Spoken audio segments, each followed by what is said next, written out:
Assalamualaikum warahmatullahi wabarakatuh. Yang saya hormati para narasumber, moderator yang luar biasa, para key opinion leader, kemudian para audien yang dahsyat sekali. Narasumber terakhir itu punya 3 tantangan. Tantangan pertama materinya sudah banyak diborong. Tantangan yang kedua leher sudah banyak tegangnya karena sudah sekian jam di depan kamera. Dan tantangan ketiga rata-rata peserta ingin segera mengakhiri gitu. Nah, saya mencoba agar bagaimana 3 tantangan ini bisa terjawab dan mudah-mudahan tidak membosankan karena sudah dengar juga suara-suara azan di belakang rumah ya. Boleh saya dibantu oleh panitia untuk materinya? Saya berterima kasih karena beberapa poin sudah disampaikan oleh narasumber terdahulu gitu. Tetapi ada beberapa hal yang saya kira ada aspek kebaruan yang belum disampaikan oleh narasumber. Saya belum bisa lihat screen-nya ya. Baik, Bapak belum bisa dimunculkan, nanti kami coba bantu. Saya coba juga ya, bisa nggak dari saya tuh selalu gagal menggunakan alat komunikasi ini untuk share screen. Baik, baik, baik Bapak silakan.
Recording in progress.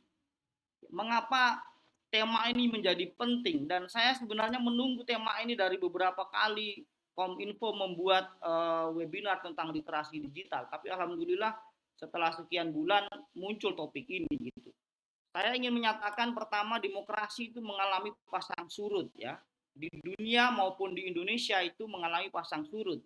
Salah satu pakar demokrasi bernama Samuel Philip Huntington, salah seorang intelektual Amerika Serikat, mengatakan dalam bukunya The Third Wave of Democratization, ada tiga gelombang demokratisasi gitu kira-kira. Gelombang 1, gelombang 2, dan gelombang ketiga. Dan Indonesia sebenarnya sudah melewati semua fase gelombang itu, dan kita menghadapi tahapan yang sebenarnya tidak lagi menghadapi tahapan transisi demokrasi, bahkan kita sudah melewati konsolidasi demokrasi, kita menuju demokrasi matang gitu kira-kira. Nah, tapi ada aspek baru dari apa yang belum dulu mungkin diulas oleh Samuel Philip Huntington, yaitu ada aspek teknologi komunikasi informasi, khususnya media sosial, yang mempengaruhi perkembangan demokrasi. 4 buku yang saya sampaikan di atas berbahasa Inggris dan 4 buku berbahasa Indonesia mencoba menjawab tentang fenomena itu. Majalah The Economist, sebuah majalah yang bergengsi, pada tahun 2017 membuat headline, kira-kira judulnya Do Social Media Threaten Democracy? Apakah media sosial itu mengancam demokrasi? Forum Ekonomi Dunia menulis dalam halaman resmi mereka, the biggest threat to democracy, your social media feed. Bahkan sudah disimpulkan oleh Forum Ekonomi Dunia, sesuatu yang dianggap terbesar mengancam demokrasi adalah halaman sosial mediamu, itu kira-kira. Itu di tahun 2016. Nah, pertanyaannya ada 3 yang harus kita jawab. Pertama, apakah media sosial mendukung kemajuan demokrasi? Kedua, apakah media sosial merefleksikan karakter demokratis? Kalau nomor 1 tadi sudah dijawab oleh Bang Afdal, ya kira-kira dia mendukunglah medsos sebagai bagian dari demokrasi, gitu kira-kira kan? Tapi pertanyaan yang kedua, apakah di dalam diri media sosial itu sudah mengandung sifat karakter demokratis? Oh belum. Saya hipotesisnya belum. Nanti kita ulas. Yang ketiga, bagaimana upaya etik membangun demokrasi di media sosial? Nah ini yang menjadi poin penting dari diskusi Kominfo pada sore hari ini. Di slide berikutnya, saya menyampaikan semacam konteks demokrasi. Kita dudukkan dulu soal demokrasi. Mengapa demokrasi? Gitu kira-kira. Hingga hari ini mayoritas negara bangsa hampir semuanya menggunakan demokrasi. Kalaupun masih ada monarki, dia bersandingan saja. Demokrasi di satu sisi tetap jalan, monarki di satu sisi tetap berjalan. Nah, taruhlah misalnya Malaysia, taruhlah misalnya Inggris, misalnya seperti itu. Masih di slide sebelumnya ya. Di konteks demokrasi itu saya buat lingkaran gitu ya. Ada beberapa kata kunci. Ada misalnya civil right gitu ya, hak asasi masyarakat. Ada fair election. Ada pemilu yang adil, fair gitu kira-kira. Ada freedom of religion, ada kebebasan beragama, ada political parties, ada partai politik, ada human right, hak asasi manusia, ada freedom of speech, ada kebebasan untuk berbicara, tidak ada lagi pengekangan dan seterusnya. Constitutionality, ada konstitusi yang mengatur demokrasi. Ada separation of power, ada pembagian kekuasaan. Di Indonesia ada istilah misalnya eksekutif, yudikatif, legislatif dan seterusnya. Ada yang membagi, ada civil society atau society, ada state negara dan ada market atau pasar gitu kira-kira. Ada free media, ada media yang bebas gitu kira-kira. Nah, sosial media sebagaimana diulas oleh Pak Jimmy di depan tadi sebenarnya adalah bagian dari media baru, the new media, sebagai kontra daripada media lama seperti koran, majalah, televisi dan lain-lain. Sejak munculnya media sosial banyak koran-koran bangkrut gitu kira-kira ya. Nah, karena memang dihempas oleh media sosial. Nah, di slide berikutnya saya mencoba mengungkap data.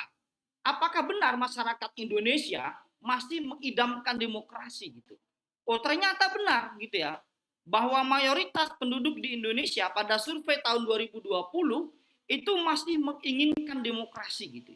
Meskipun dia tidak sempurna, tapi dibanding sistem lainnya, apakah sistem otoritarianisme, apakah sistem monarki, apakah sistem teokrasi dalam konteks itu berbasis ketuhanan misalnya, atau yang lainnya, demokrasi tetap dianggap pilihan yang terbaik gitu kira-kira.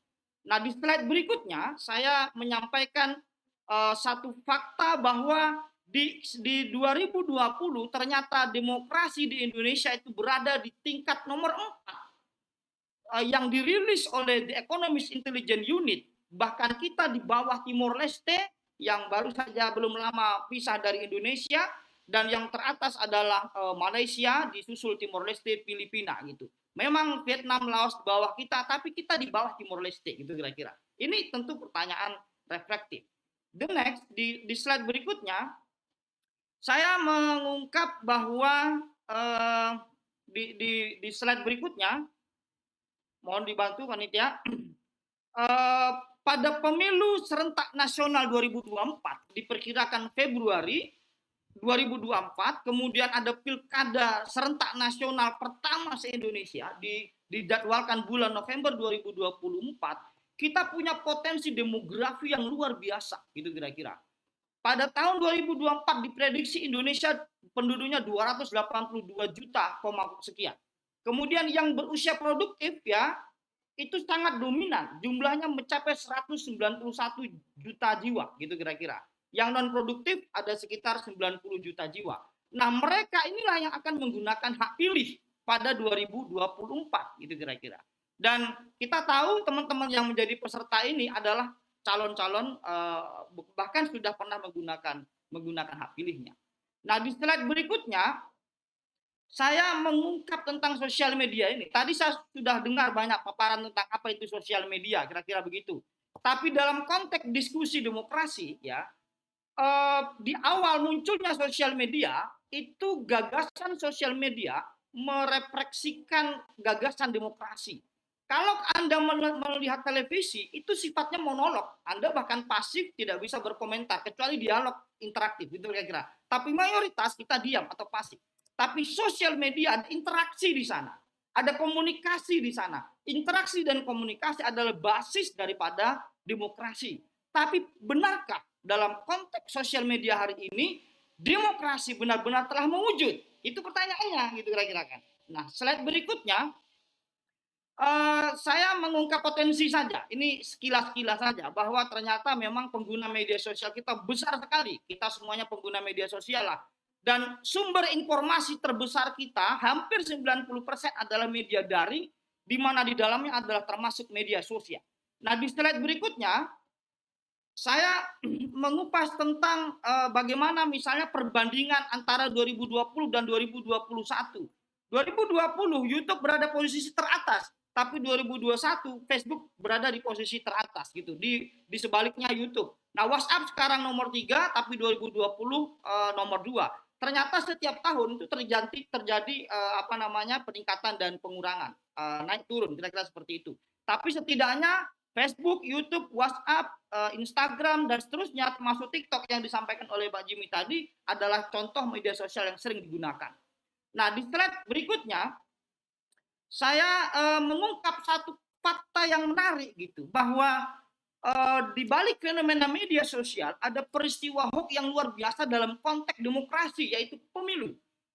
Di survei tahun 2018 sampai 2019 gitu kira-kira ya, Polmark 2018 mengatakan 2019 pemilu diwarnai oleh hoax. Dan benar saja sumber dari Kominfo mengatakan bahwa tahun 18 sampai 19 kemarin hoax paling tertinggi itu adalah konteks politik itu kira-kira. Jadi justru politik yang tertinggi, baru disusul oleh kesehatan, pemerintahan dan lain sebagainya. Tentu kita bertanya, mengapa politik tertinggi? Apakah dia datang secara wajar dan secara natural, atau dia justru datang dalam cara yang sangat sistematis itu kira-kira. Nah, di slide berikutnya saya menyebut di sini ada dua hal. Pertama, hoax tertinggi 2019 itu terjadi di bulan April. Sebelumnya di bulan Maret, sesudahnya di bulan Mei 2019. Kita tahu di 2019, 17 April itulah pemilu serentak pertama di Indonesia dengan 5 surat suara.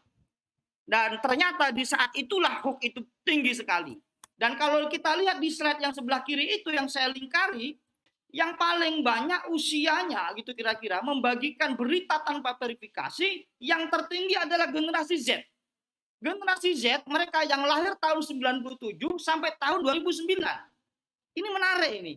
Dan yang kedua adalah generasi X yang lahir antara 65 tahun 1980. Nah, kemudian yang paling nomor 3 itu generasi baby boomer, itu lebih tua karena tahun 46 sampai 64 lahirnya. Itu generasi orang tua saya gitu. Dan kalau saya generasi milenial yang lahir antara 80-an sampai 90-an itu berada pada urutan yang terakhir. Jadi terselamatkanlah dari sisi itu ya. Nah, di slide berikutnya saya membuat satu tesis bahwa memang pada faktanya terdapat kabar gembira bahwa demokrasi menunjang, bahwa media sosial menunjang demokrasi. Contoh misalnya adanya partisipasi publik dengan memanfaatkan media sosial. Contoh koin untuk Prita ketika Prita berhadapan dengan salah satu rumah sakit. Yang kedua misalnya cicak vs buaya. Kemudian Save Palestina. Kemudian Arab Spring, demokrasi yang terjadi di Timur Tengah gitu ya. Kemudian petisi. Tadi Bang Afdal sempat bertanya, apakah ada sekarang demonstrasi online? Memang tidak secara online masif, secara faktual orangnya gitu. Tapi caranya yang berubah, yaitu dengan melakukan petisi politik gitu kira-kira. Ada aplikasinya misalnya ceng.org misalnya. Nah, ceng.org itu cara untuk menyampaikan petisi berupa aspirasi masyarakat. Isunya lingkungan, isunya politik, isunya budaya, isunya pendidikan, dan sebagainya. Kemudian filantropi, ini luar biasa. Dukungan untuk misalnya orang yang dalam keadaan kesusahan, rumahnya jelek misalnya, ya bantuan Al-Quran, daerah terpinggirkan, dan seterusnya. Misalnya, kitabisa.com, itu salah satu model yang sangat luar biasa menggunakan platform-platform media digital. Kemudian dalam konteks pemerintah ya, ada e-budget report. Dulu kita tidak bisa melihat laporan keuangan itu secara terbuka transparan. Sekarang bisa. PPID, pelayanan pejabat pengelola informasi dan dokumentasi itu sekarang bisa lewat online. Media sosial, pakai WhatsApp kita bisa bertanya. Di KPU ada Sidalih namanya, aplikasi data pemilih. Di beberapa lembaga itu sudah menggunakan whistleblowing system, di mana suatu sistem publik bisa melaporkan secara rahasia, di mana pelapor akan dilindungi oleh sistem agar dia tidak dipublis gitu kira-kira. Lalu ada sosialisasi demokrasi macam-macam. Pendidikan dan penyiaran agama sekarang marak di YouTube gitu ya, di Facebook, di Instagram. Ini sisi positif. Tapi di sisi lain ada aspek slide berikutnya. Ini apa? Saya kasih warna merah gitu ya. Media sosial bisa menghambat demokrasi. Hoax, fake news itu berita bohong, hate speech, ujaran kebencian, penipuan, separatisme menggunakan medsos, terorisme, prostitusi, perjudian gitu kira-kira. Akibatnya apa? Terjadi infodemik, pandemi informasi gitu. Kita tidak saja menghadapi pandemi virus COVID-19, tapi kita menghadapi pandemi informasi gitu. Akibatnya apa? Polarisasi masyarakat, bahkan tidak hanya polarisasi, pembelahan masyarakat. Kalau pembelahan itu sudah vis-a-vis gitu loh. Sudah berhadapan-hadapan. Kemudian menghambat program negara, contohnya vaksinasi. Vaksinasi itu susah dilakukan karena pikiran manusia, masyarakatnya sudah diisi dengan hoax gitu. Sudah diisi dengan informasi palsu gitu. Kemudian hasil pemilu sudah ditetapkan oleh KPU, dianggap lagi KPU itu curang. Kenapa? Karena otaknya sudah di brainstorming oleh informasi hoax gitu kira-kira. Dan yang paling berat adalah disintegrasi bangsa.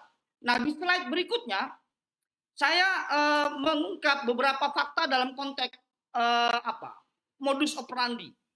Apa modus operandi? Bahwa ternyata ada situasi di mana media sosial digunakan dengan cara yang tidak baik.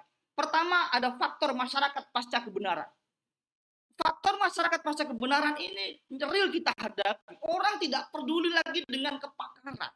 Orang tidak peduli lagi dengan expertise. Sudah banyak dokter yang mengatakan virus ini nyata, gitu kira-kira. Lahir dari kedokteran, dari rumah sakit, didukung oleh fatwa, tidak percaya juga, gitu kira-kira.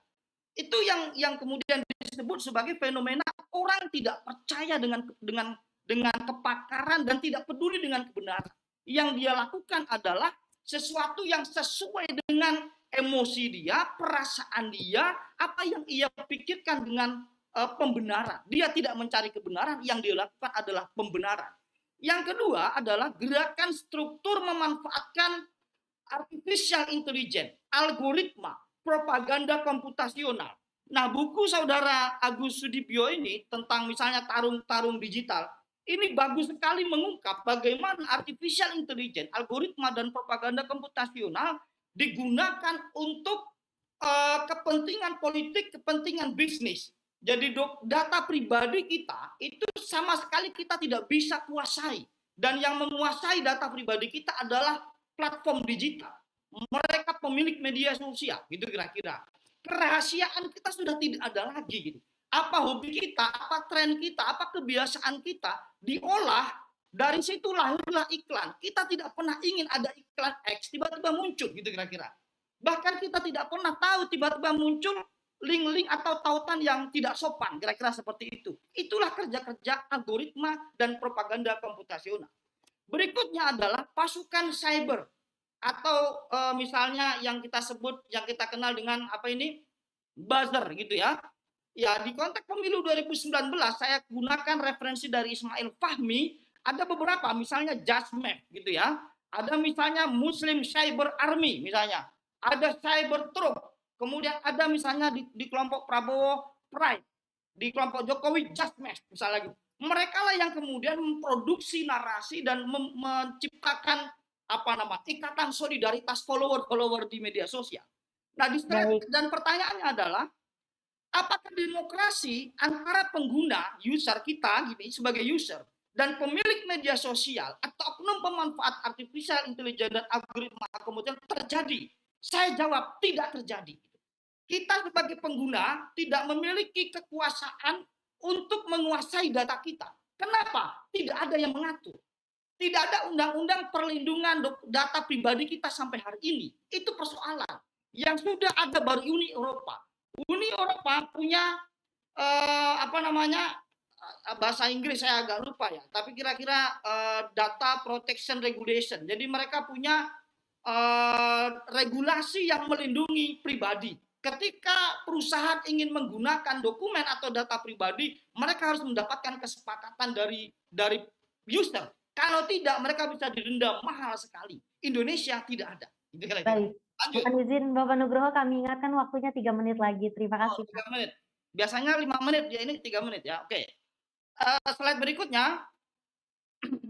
Di slide berikutnya ini urgensi etika lah kira-kira gitu ya. Saya tidak perlu sebutkan apa maknanya, kita udah paham apa yang disebut benar dan apa yang disebut salah, itulah etika gitu kira-kira kan. Nah, etika digital itu tidak hanya digunakan bagi user. Tadi narasumber sebelumnya lebih banyak menyoroti pada aspek user. Saya berpendapat bahwa pemilik media digital, pemilik media sosial kayak Facebook itu misalnya, itu juga harus diterapkan tentang kode etik gitu kira-kira. Kemudian konten kreator, user, kemudian tim konsultan politik, tim kampanye dalam momentum pemilu kira-kira seperti itu harus juga diberlakukan tentang code of conduct. Itu kira-kira. Lanjut di slide berikutnya, karena 3 minute left gitu ya. Apa yang harus kita lakukan? Satu, digital media literasi. Apa yang dilakukan oleh Kominfo ini sudah on the right track. Ini udah benar. Ini perlu dimasifkan. Saya support ini sama sekali. Kemudian mengupayakan code of conduct bagi platform media sosial sebagaimana yang saya sampaikan tadi.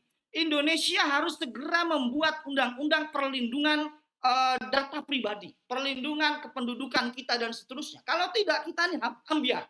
Habis kita ini dimanfaatkan. Kemudian penerapan perilaku etik pengguna media sosialnya kita yang disampaikan Pak Afdal dan Pak apa tadi sudah benar itu. Kampanye hitam. Bawaslu, KPU, DKPP gitu, lembaga penyelenggara pemilu segera memikirkan apa regulasi tentang pengawasan terkait dengan praktik kampanye di konteks media sosial ini gitu loh. Termasuk kelompok buzzer-buzzer tadi. Kalau tidak, kita nih hajak. Pembelahan masyarakat terjadi dan yang dikorbankan adalah nanti lagi-lagi KPU. Pemanfaatan medsos untuk perubahan sosial. Teman-teman mahasiswa, teman-teman pelajar, teman-teman pemuda, gunakan media sosial untuk melakukan perubahan sosial. Anda bisa menggunakan petisi, Anda bisa menggunakan konten kreatif untuk menyampaikan gagasan di sana. Manfaatkan itu. Pemanfaatan medsos untuk partisipasi politik, silahkan. Kemarin praktik penghitungan suara di KPU itu diawasi oleh beberapa kelompok independen dan mereka menggunakan aplikasi sendiri, kawal suara misalnya, kawal KPU, kawal pemilu dan lain-lain. Itu bagus banget. Kemudian pemanfaatan medsos untuk pembangunan. kontrollah pemerintah, kontrollah negara dan seterusnya. Karena kalau tidak kita hajar. Saya kira itu yang bisa saya sampaikan pada forum yang bahagia ini. Mudah-mudahan kita diberikan keberkahan karena the time so very limited. Saya kembalikan kepada saudara moderator. Terima kasih. Assalamualaikum warahmatullahi wabarakatuh. Waalaikumsalam warahmatullahi wabarakatuh. Kami sampaikan terima kasih kepada Bapak Nugroho Noto Susanto SIP, KPU Provinsi Riau yang telah menyampaikan materi yang luar biasa pada sore hari ini tentang etika digital. Baik, terima kasih kami sampaikan sekali lagi kepada 4 narasumber kita yang luar biasa. Dan selanjutnya kami akan buka sesi tanya jawab. Mohon izin Bapak Nugroho mungkin bisa kami bantu untuk bacakan pertanyaannya ya. Baik. Silakan. Baik. Pertanyaannya mengenai digital safety, banyaknya kejahatan di zaman pandemi sekarang, bagaimana pengelolaan informasi di era digital secara kritis, terutama dalam menjaga informasi yang kita share di media sosial, dan apa saja sih informasi yang seharusnya kita share di media sosial, sehingga data pribadi kita tidak digunakan oleh pihak yang tidak bertanggung jawab, dan bagaimana cara perlindungan diri atau self-protection dalam aktualisasi warga negara berdigital. Begitu Bapak Nugroho pertanyaannya, silahkan. Baik, pertanyaannya bagus sekali. Ini pertanyaan yang menggambarkan awal sampai akhir ya, dari apa yang saya paparkan. Pertama begini, untuk safe sama sekali itu sulit di era sekarang itu. Dari materi yang saya sampaikan, salah satu referensi yang saya ambil tadi, itu ada yang menulis tentang surveillance kapitalisme, Zsuzsanna Zuboff itu. Dalam buku The Age of Surveillance Capitalism itu digambarkan bagaimana kapitalisme saat ini itu tidak lagi dengan konteks model kapitalisme primitif, kapitalisme lanjut, dan sekarang berkembang istilah kapitalisme surveillance. Apa itu the age of surveillance capitalism? Kapitalisme surveillance adalah suatu motif untuk mencari kekayaan, gitu kira-kira, dengan cara mengendalikan, mengontrol, mengawas dokumen atau informasi pribadi begitu pengguna media sosial di seluruh jagat raya itu. Dan the big actor of surveillance capitalism adalah Amerika Serikat. Ya. Tidak hanya surveillance kapitalisme sebenarnya, pada aspek kapitalisme klasik, ya, apakah primitif, apakah kapitalisme lanjut gitu kira-kira, Amerika masih juara gitu. Nah ditambah sekarang the age of surveillance capitalism.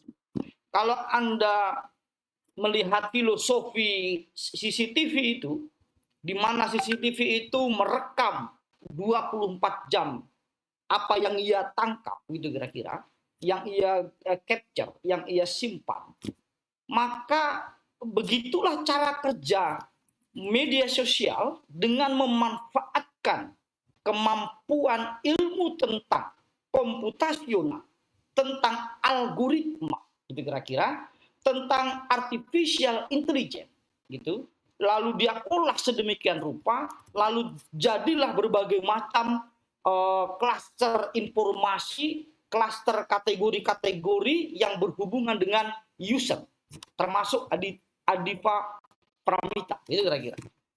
Nah, problemnya sampai hari ini Amerika tidak mau membahas tentang bagaimana the age of surveillance kapitalisme itu dapat dikendalikan oleh negara. Amerika nggak mau, dan yang sudah melakukan itu adalah Uni Eropa. Uni Eropa sudah maju dan beberapa negara Skandinavia sudah berada di sana. Kita belum, Indonesia belum. Nah, bagaimana cara mencegahnya? Apa yang Adinda katakan sebagai misalnya hate speech, misinformasi, disinformasi, infodemik tadi misalnya. Pertama hulunya dulu. Hulunya yang harus diatasi gitu. Problemnya hulu ini nggak mungkin kita bisa lakukan tanpa ada dua hal.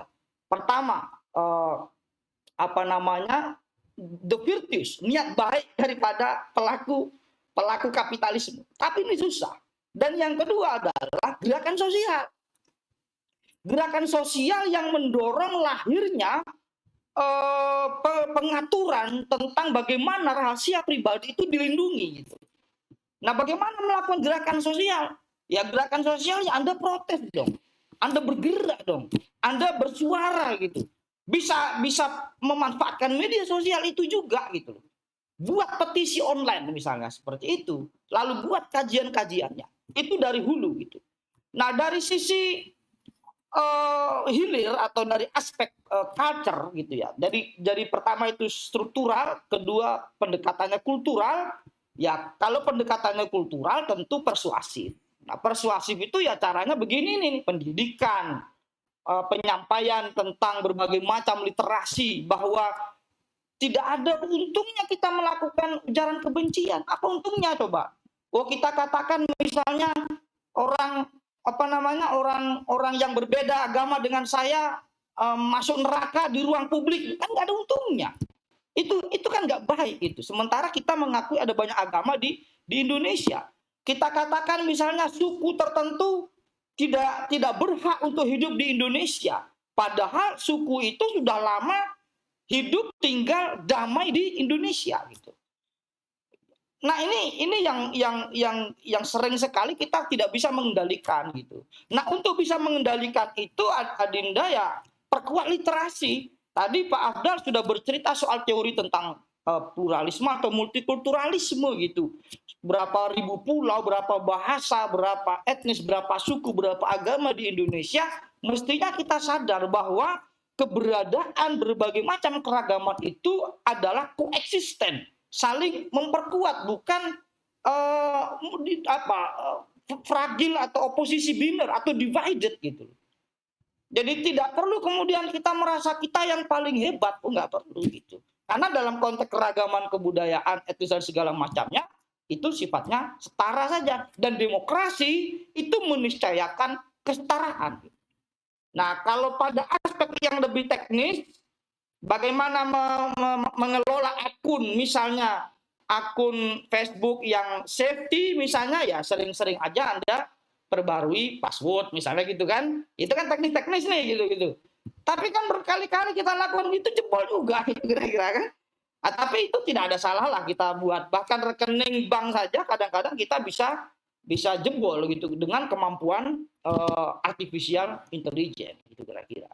Nah, saya kira itu Adinda Adifa Pramita, Anda harus terus belajar, Anda terus membaca, jangan ikut diskusi karena ada OVO, karena ada dana gitu kira-kira ya. Nah, itu oke lah sebagai motivasi sederhana gitu, tapi di luar konteks itu Adinda Adifa Pramita harus semangat dalam membaca buku dan seterusnya. Saya kira itu, saudaraku moderator. Thank you. Baik, terima kasih Bapak Nugroho atas tanggapan dari pertanyaan Adifa Pramita. Terima kasih kami ucapkan sekali lagi. Saya Ayu Irtibatul Kolbi selaku pembawa acara dan moderator pada hari ini beserta kru yang bertugas mengucapkan terima kasih. Salam literasi Indonesia makin cakap digital. Wassalamualaikum warahmatullahi wabarakatuh. Waalaikumsalam. Terima kasih Mbak Ayu. Terima kasih Bapak. Terima kasih Mas Nugi ya panggilannya. Ya, siap. Makasih Pak Bayu. Materinya udah saya simpan tadi, keren sekali tuh. Oh, semangat nih Riau nih. Mbak Suci. Api-api kalau panggil. Aduh. Mas Afdal.